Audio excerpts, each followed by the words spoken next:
Des milliers de travailleurs de la santé ne seront pas adéquatement vaccinés contre la COVID le 15 octobre. Autant d'infirmières, infirmières auxiliaires et autres préposés qui devraient être suspendus sans solde selon un arrêté ministériel de Québec. Le réseau risque de s'effondrer.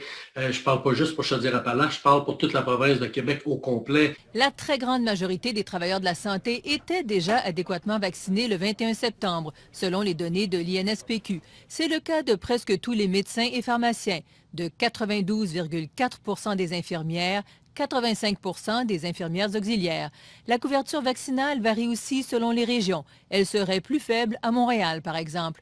Mais les représentants des établissements de Montréal attendent un portrait plus précis de la situation en début de semaine avant de commenter. Nos non-vaccinés, on a besoin d'eux autres. Est-ce qu'on peut les tester 5 fois par semaine à chaque corps de travail? Il n'y a pas de problème. À l'heure actuelle, ils travaillent. Les centres de vaccination massive, comme celui du Palais des Congrès qui a ouvert ses portes en février dernier, sont de moins en moins occupés. On a donc décidé de réaménager les lieux et de diminuer l'offre de vaccination. La clinique de vaccination sera fermée lundi et mardi. À compter de mercredi, on disposera d'une capacité de 1500 doses par jour contre 3500 doses actuellement.